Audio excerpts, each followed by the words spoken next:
welcome to this new video for my channel, The Mental Traveler. I'm Caro Herrera and today I'm going to be reviewing the story of The Little Mermaid. I shall be talking about the fairy tale which was written by Hans Chrisitan Andersen in 1837, as well as a Disney animated film from 1989. This review will have spoilers though, so beware.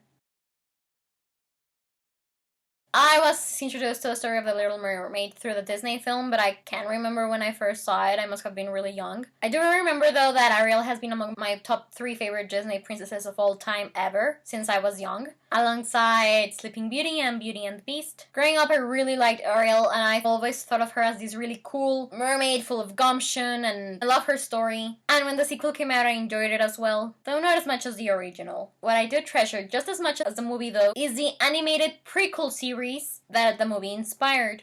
It consists of 31 episodes, and while to this day I haven't seen all of them, the ones that I have seen hold a very special place in my heart. Each episode showed Ariel having adventures, and from what I remember, it was a very imaginative show. The episodes that stuck with me the most are the ones with Ariel adopting a baby orca, trying to tame a wild seahorse, meeting Hans Chrisitan Andersen and saving his life, confronting the evil Nanta, her friendship with Urchin, her quarrels with the mobster lobster, time she made friends with a mute mermaid, and maybe my favorite one is the one where she ends up trapped in this really deep level of the ocean, and so it's almost as if she was trapped in this otherworldly, bizarre underground universe. But yeah, this series really triggered off my imagination, and I long to be a mermaid living Ariel's adventures. But yeah, talking about the short story that Hans Chrisitan Andersen wrote and that inspired the movie, I can't remember when was the first time that I became aware of it or that I read it, but I do remember that I cried, and during my most recent reread for this video I cried as well,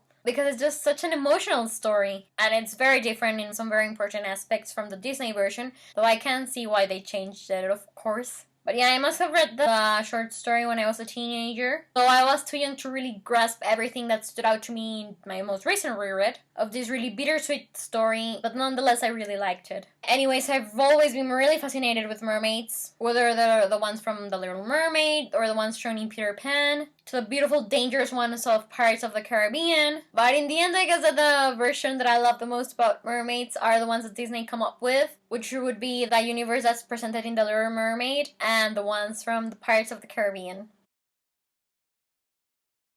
Although the fairy tale and the movie have some major differences, this is an overall look at the plot. The oceans are ruled by a sea king who happens to have several daughters, and his youngest child is a mermaid called Ariel. She's a very beautiful girl of around 15 or 16 who can sing really well and has always expressed a great curiosity for the world above. One day Ariel rescues a handsome young human prince from a shipwreck and falls deeply in love with him. So she decides to go to the sea witch to see if there's a way for her to become a human girl so she can join the prince on Earth. The sea witch tells her that such a thing is possible, but that she will have to pay a price for it, which happens to be losing her voice. So then a mute Ariel becomes a human, and we follow her as she tries to adapt to this new life on dry land, and she soon becomes acquainted with the prince, and we see how they get to know each other better. The short story and the film have different endings, but this is an overall idea of what happens in them both.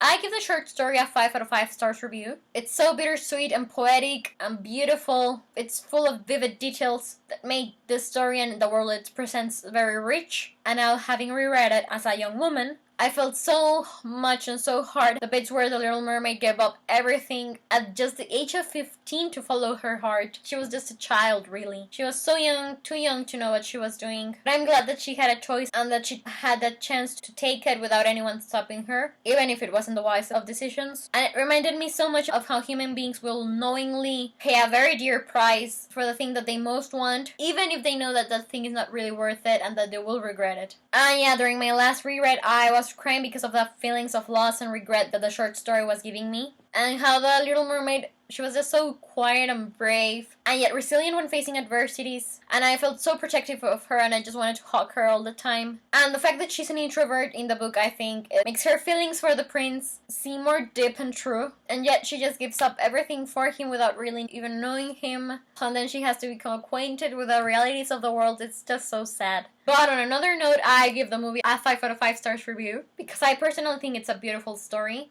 I like Ariel's gumption and the fact that she was just so relatable, because she was a typical teenage girl with a crush who feels misunderstood, but she was also brave and friendly, compassionate, curious, lovely, And I like the fact that it's different from Hans Christian Andersen's version because it allows us to see a way in which this story can change and it still works. And I like the fact that we get to see, because there are so many movies and series about Ariel's adventures, we get to see her from the time that she was a baby to the time when she's a mother. And talking about Ariel as a mother, I think it's really funny how much she longs to be a human, while her daughter Melody feels just the opposite, longing to be daydreaming about being a mermaid. It's just ironic and a clear example of how we are never really that content with what we have, always longing for more. But yes, anyways, for the moment I believe that this is all I have to say about The Little Mermaid. Thank you so much for watching my review of this story. Please let me know if you enjoyed it or not, as well as what are your own thoughts on the movie and on the book, as well as the other TV series or movies made about this story, because I would love to talk it all with you. In the description box below you can find a link to the short stories Goodreads page, as well as a link to the movies IMDB page. Anyways, I'm Caro Herrera, the Mental Traveler, and I hope you have a wonderful day wherever you are in the world.